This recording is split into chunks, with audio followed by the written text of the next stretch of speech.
galerinha?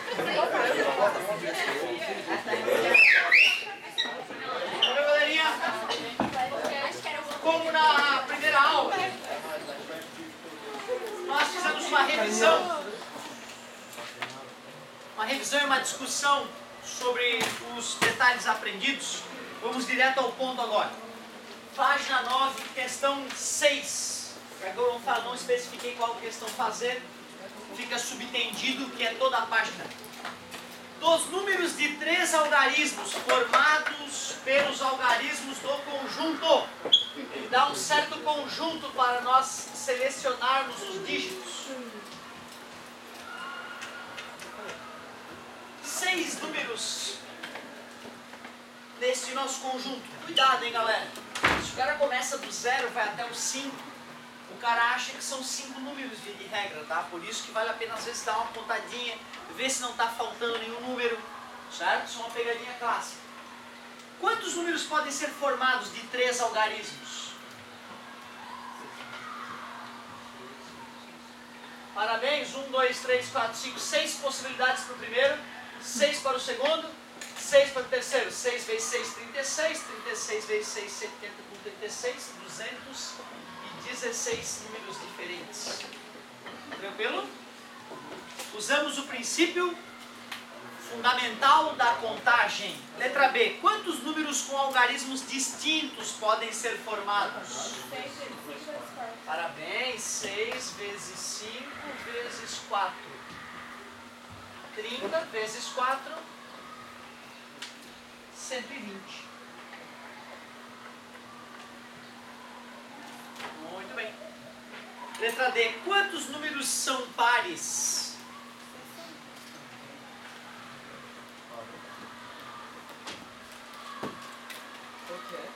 Quantos números são pares? 3 não. Eu entendi. Eu ia até fazer essa interpretação. Porque olha só, né? Dos números com 3 algarismos formados pelos algarismos do conjunto. Ele não falou só do conjunto acima, quais são pares, né? Dos números de 3 algarismos formados por aqueles números lá. Certo? Galerinha, desses caras aqui, quantos são pares, quantos ímpares? 3 e 3, é metade, não é? Tu concorda que se eu for criar números com eles, metade tem que ser par, metade tem que ser ímpar? É, né? Qual é o total de números? 216, né? Quantos são pares? 108. Beleza. Tu vê que engraçado como é o cérebro, né? Eu fiz exatamente a mesma pergunta. Vocês conseguiram responder sem eu explicar. Só porque antes eu fiz outras perguntas para vocês. Tu viu que curioso? Às vezes o cara, para achar uma resposta, não precisa saber a solução, ele só precisa saber que pergunta fazer para si mesmo. Eu adoro provar isso para o meu aluno, entendeu? O aluno vai lá, não sei fazer isso. Eu vou lá e faço um monte de pergunta para ele. Aí faço a mesma pergunta inicial, ele para provar para ele que ele sabia, só que ele não fez esforço. E a matemática é uma coisa chata, foda-se, não quero saber. Na verdade ele respondeu, não quero saber, professor. Ele não falou assim, não sei, eu não quero saber. É isso que se subentende, né? O nosso cérebro ele é uma máquina incrível de resolver problemas, só que a maioria de nós usa pouco ele ao longo da vida. Letra C.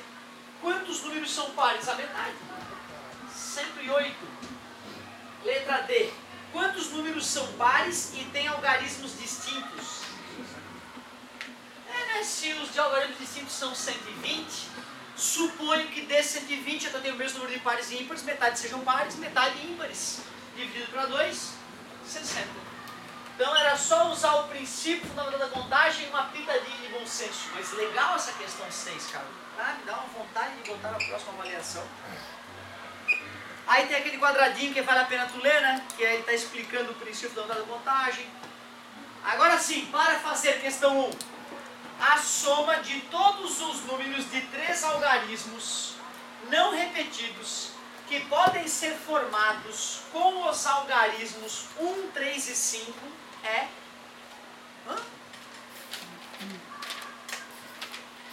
Quantos algarismos eu posso formar com os números 1, 3 e 5?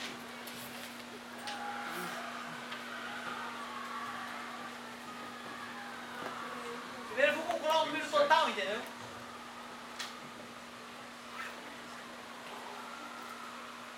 Vou perguntar de novo. Quantos números de algarismos não repetidos dá para formar com os números 1, 3 e 5? 3 vezes 2 vezes 1, totalizando? Ufa! São só 6 números. Que alívio. A soma de todos os números. Quais são esses 6 números? Vamos ver. 1, 3, 5, adorei. 135. 1, 5, 3. Legal, pode ser, eu vou tentar fazer na ordem. 315. 351. 513. Isso aí. Será que não tem mais? Não, acho que tem mais. Não, a gente acabou de calcular pelo princípio fundamental, né, que são 6, não pode ter mais, é impossível ter mais. Muito bem. Aqui dá 8, né? Aqui dá 8, que dá 16, 17, 18. Beleza? Foi 1. 8 com 8, 16. 17, 18, 19, foi 1. Mesma coisa, né, galera? Concorda comigo? Aqui tem que dar 18 mais 1, 19. 1998, letra C. Muito bem. Olhando esse problema, dá umas ideias, né, de como resolver na próxima vez. Certo? Se tu for ver ali, né, a gente somou 2 vezes cada número, né? E aí sempre foi somando o 1 da frente, então tu vê, uma próxima pergunta talvez não precise nem saber quais são todos os números, né? Certo? Daria para usar uma forma mais mecânica para resolver essa questão. Questão 2. Uma questão é composta de 5 itens que devem ser avaliados e marcados com verdadeiro ou falso. Desta forma, determine de quantas formas distintas esta questão pode ser respondida. Parabéns! São quantos itens? Quantas formas de responder o primeiro? E o segundo? 4, 8, 16. 32 diferentes formas de responder a questão. Comparado com o ABCDE, tem só 5 possibilidades. Concorda com o ABCDE? Né? É mais de 6 vezes mais complexo uma questão de verdadeiro ou falso quando comparada com uma questão de ABCDE, desconsiderando, obviamente, os conteúdos diferentes. Um pode ser física quântica, o outro pode ser, certo? Questionário sobre história de 3 porquinhos, certo? Então é uma coisa que muda, óbvio, né? Mas considerando que seja a mesma matéria, mesmo nível de dificuldade, mesmo tipo de questão, né? Uma fica mais de 6 vezes mais complexa que a outra, verdadeiro ou falso, comparado com a ABCDE. Por isso que a ABCDE é a morte, é o fim do conhecimento. Dá para fazer uma questão de ABCDE boa, professor? Dá. Sem dúvida, dá sim, com certeza. Mas, se a gente quer ensinar o ser humano a pensar, o certo é tudo aberto, discursivo, obrigar ele a escrever, a se expressar com a sua totalidade, não fazendo o xizinho numa letra idiota. Professor, estou revoltado com uma questão de ABCDE. Não, só algumas, não é com todas não. O Enem tem melhorado, por exemplo, o Enem está cada vez melhorzinho. Um aluno matriculado em uma universidade... Cara, deixa eu te contar, te falei que eu fiz isso no final de semana, né? A minha existência se resume, a felicidade ela é concretizada quando eu estou com meu filho. Aí ele escolhe, ele fala, pai, vamos fazer tal coisa, a gente vai junto. E ele me agraciou com a ideia de começar a participar das Olimpíadas Brasileiras de Matemática. Não, das escolas públicas, te falei, né? Que ele passou para a segunda fase, fiquei todo feliz. E a gente começou a estudar agora, todo final de semana um pouquinho. A gente foi no Google, digitou Olimpíada Brasileira de Escolas Públicas, pegou as provas das fases anteriores, né, da fase dele, do nível dele, e começamos a resolver. Cara, que legal, cara, como são legais as questões. Então tu pode ir lá digitar no Google, OBNEP, né, ou então Olimpíada Brasileira de Matemática das Escolas Públicas, que ela tem um nível um pouquinho mais baixo que a Olimpíada Brasileira de Matemática. Porque se tu vai direto já para a Olimpíada Brasileira de Matemática, tu pode deprimir. Eu me deprimi quando eu fui ver as questões, era muito foda quando eu tentei resolver. Eu, não, que isso é pra doido. E larguei de mão. Então se tu de repente vai naquela lá, tem as provinhas na internet, faz o nível 1 que seja, cara, que é ponto fundamental. Lê algumas questões, você vai ver que algumas tu vai matar fácil, mas tem outras questões do fundamental que para ti resolver no ensino médio, tens que pensar. Mas tu vê, tem gurizadinha do fundamental que faz a questão com toda tranquilidade. Isso é uma coisa legal, entendeu? Eu nunca tinha feito isso, como meu guri está, né? Tu vê, pela primeira vez na vida eu sentei a bunda na cadeira para estudar um pouquinho das Olimpíadas Brasileiras de Matemática. Vale a pena, cara. Vale a pena. Tu pode fazer esse estudo. Outra tá resolvida na internet. Em PDF e em vídeo. Então tem as soluções em vídeo já, cara. Olha que legal. De questões bem elaboradinhas, que exigem um raciocínio matemático bem apuradinho. Faça esse convite para ti, cara. Google, meia horinha, tu começa a estudar uma matemática já de um nível um pouco acima do nosso aqui. Questão 3. Um aluno matriculado em uma universidade tem um número de identificação composto de 9 algarismos. Os 4 primeiros são o número de ingresso na universidade. Os números que estão na 5ª e 6ª posição indicam o curso em que ele passou. Os números de 7ª, 8ª e 9ª posição podem ser quaisquer algarismos de 0 a 99.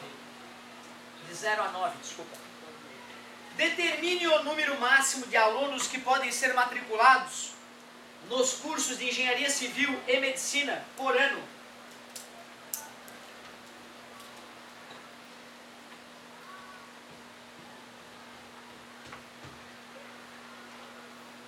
Espacinhos para serem completos, concorda comigo? Ele falou o ano que esse cara entrou, então não dá para fazer. Então não dá para fazer. Próxima.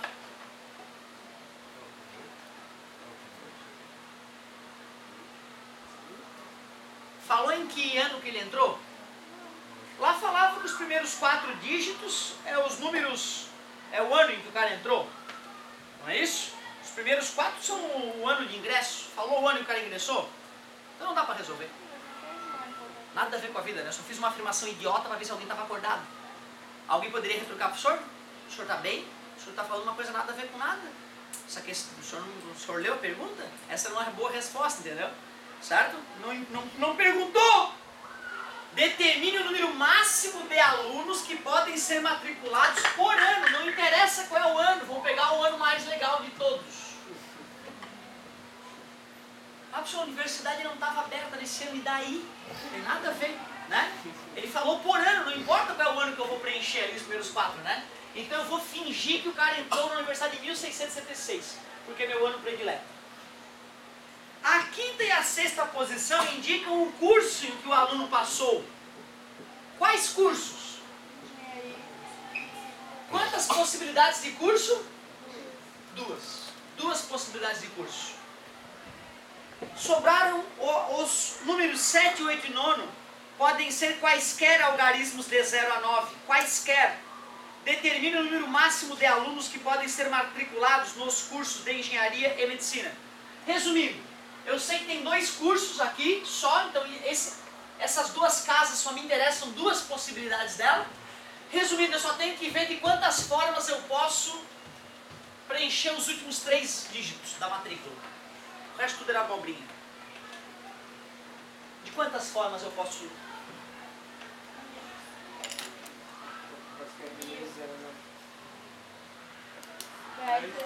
10 vezes 10... Eu tenho 1000 alunos para matricular, concorda comigo? Certo? Em cada 3 dígitos daquele ali, mas como são 2 cursos, 2000. 2 possibilidades, 1000 possibilidades. 2 vezes 1000, 2000 possibilidades. 2000 alunos. 1000 no curso de um, 1000 no curso do outro. O mais legal é o enunciado, cara. Como as questões estão cada vez puxando mais para a interpretação de texto. Por isso que eu sempre falo, era um falso nota 10, porque não era bom a interpretação de texto. Ou seja, só tirava 10 porque o senhor botava umas questões bobinhas sem interpretação. Se botasse questão que envolvesse matemática e interpretação, botava ia tirar notas verdadeiras, 7, 8.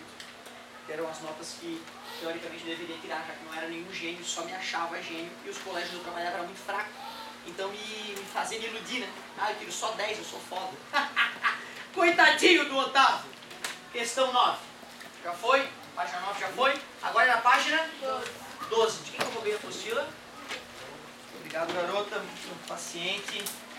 O que é isso? Não entendi. Olha que engraçado. Olha o DJ ali, umas notas musical doida. O que será que tem a ver o fatorial com música, né? Nada a ver esse ator, né? Esse autor. Nada a ver, esse cara é doido. Da onde que matemática e música tem a ver uma coisa com outra, né? Nada a ver. Alguém discorda?